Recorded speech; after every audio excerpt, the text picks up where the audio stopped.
청남 권영한의 이야기 사찰의 주련.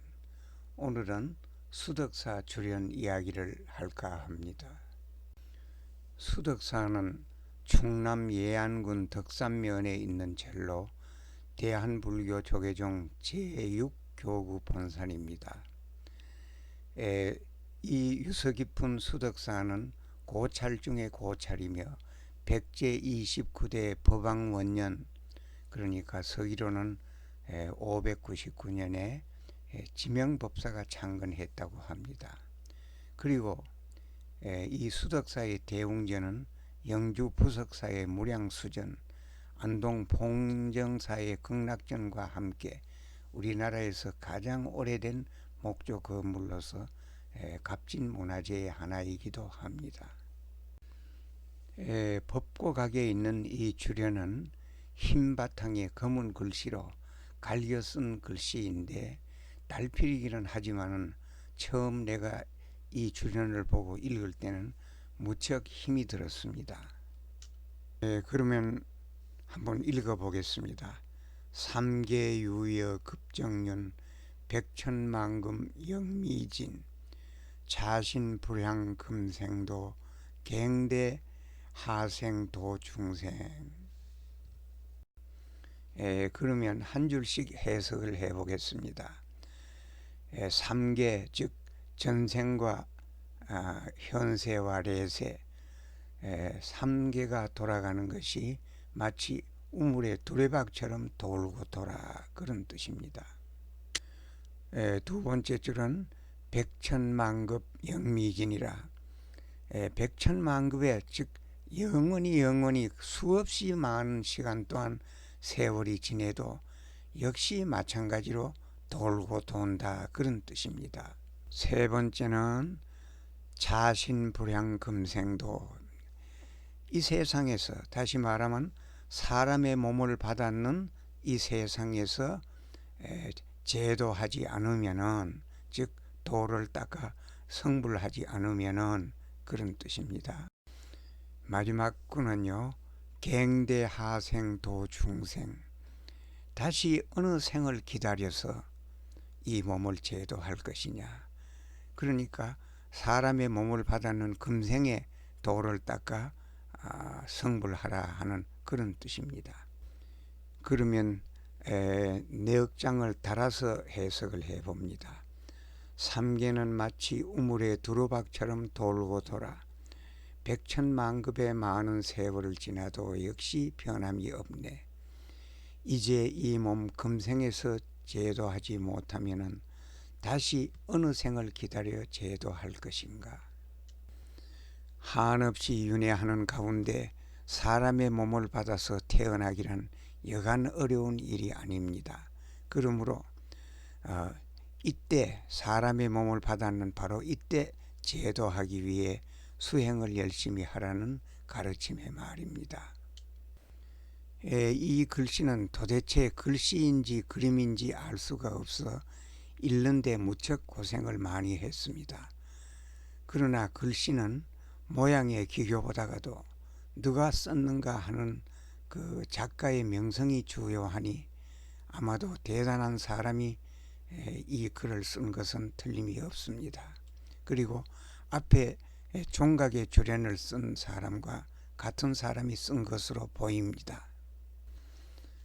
그러면 한 줄씩 읽어가면서 해석을 해보겠습니다. 가차 사대 이위신, 첫째 줄입니다. 사대를 임시로 빌려서 이 몸이 되었고, 사대라 하는 것은 불교에서 이 세상의 모든 원소는 네 가지 요소로 되어 있단 말입니다. 다시 말하면 지수화풍 네 개입니다.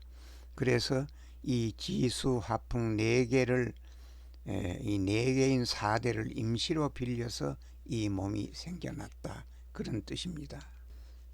두 번째 줄을 한번 읽어봅니다. 신본무생 인경유인이라, 즉 이 마음이라 그런 것은 본래 생겨나지 않았는데 그 대상을 따라서 생겨나게 되었다, 그런 말입니다.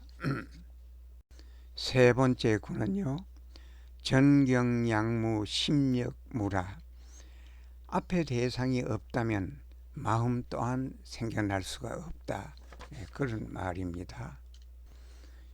마지막 네 번째는요. 제복여환 기영멸이라.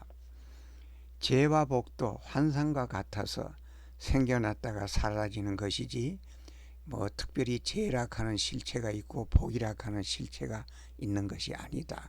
그런 말입니다. 다섯 번째 줄은요. 견신무실 시견불이니라. 뜻은요. 몸이 실체가 아님을 아는 것이 곧 부처를 아는 것이다. 그런 말입니다. 여섯 번째 줄은요. 료심 여환 시료불이라. 즉 마음에 나타나는 것이 환상이라는 것을 아는 것이 곧 부처를 아는 것이다. 그런 뜻입니다. 일곱째 줄에는요. 료득심신 본성공인이라. 다시 말하면 마음과 몸의 본성이 모두 공하다는 것을 안다면, 그런 말입니다. 제일 마지막 여덟째 줄은요. 하인여불 하수별이라. 그 뜻은 이런 사람이 곧 부처님과 무엇이 다르다 하리요. 이 어려운 줄에는 과거 7불 중에 한 분인 구루손불이 했는 말씀입니다. 그러면 따라서 해석을 해보겠습니다.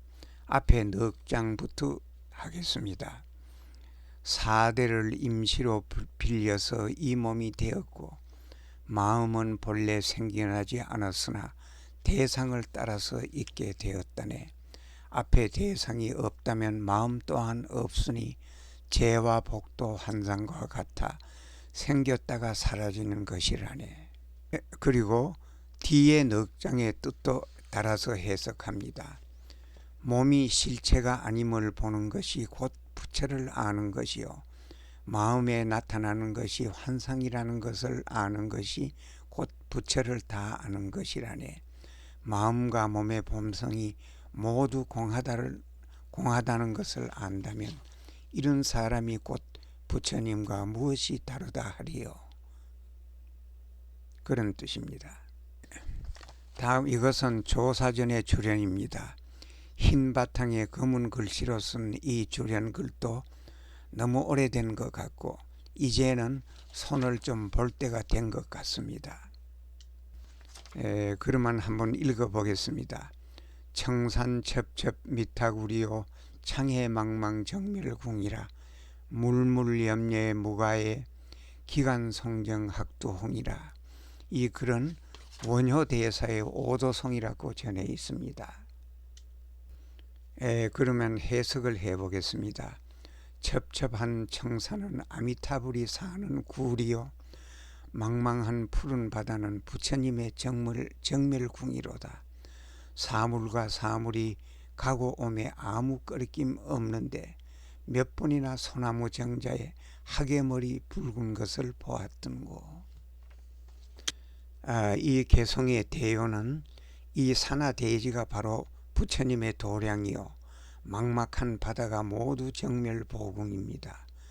그 가운데 인연 따라 오고 가는 모든 개체는 아무 것에도 걸림이 없으니 소나무 위에 하계머리가 붉으니 푸르니 하는 시시콜콜할 이 얘기는 할 아무런 이유가 없다.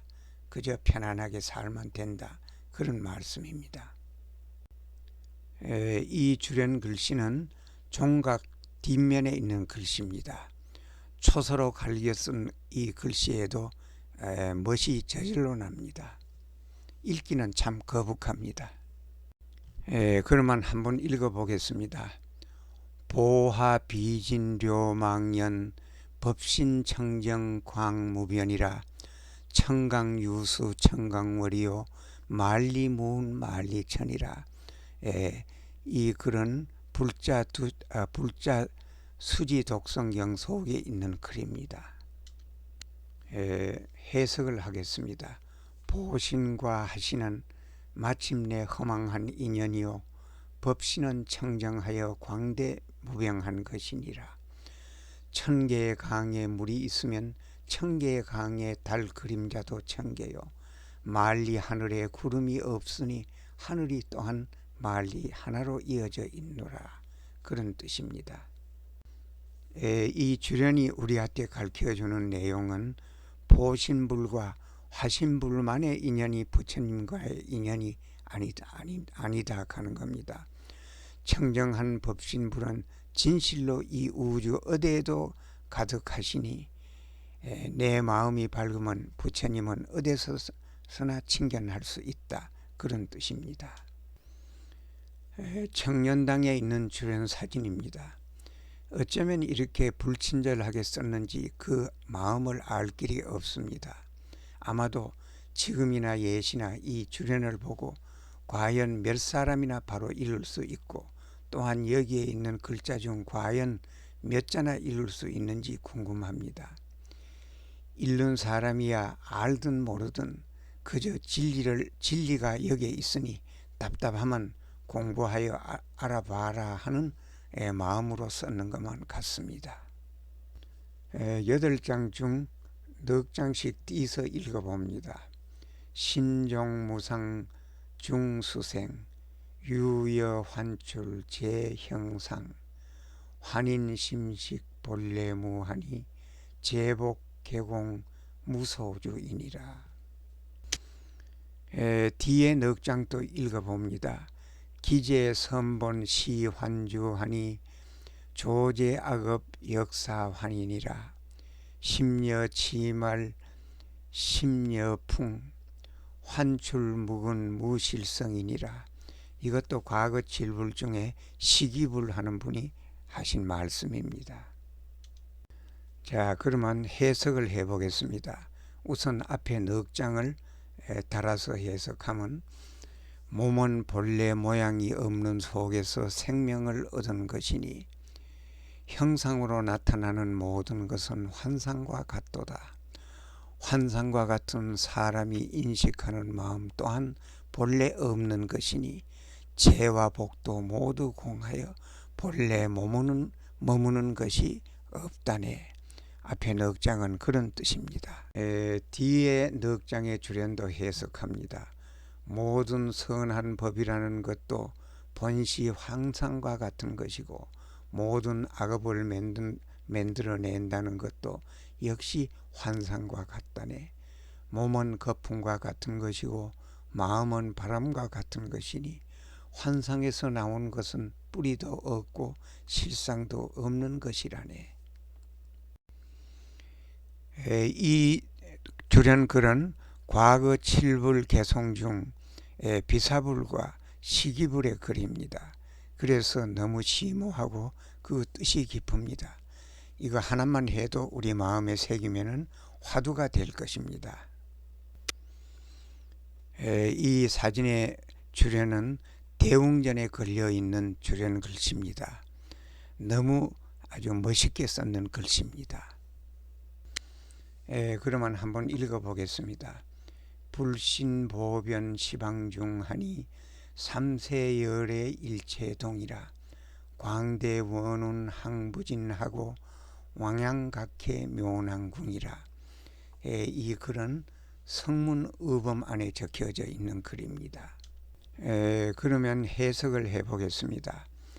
부처님의 법신은 온 세상에 두루두루 하셔서 삼세열에도 모두 한결같으시네. 광대한 서원 구름같이 항상 다함이 없으시고 넓고 넓은 깨달음의 바다는 아득하여 헤아릴 길이 없다네. 그런 말입니다. 이렇게 수덕사에 있는 주련을 모두 한번 훑어봤습니다. 수덕사는 교구 본산답게 주련도 너무너무 많아서 이걸 촬영하는데 엄청 고생을 많이 했습니다. 감사합니다.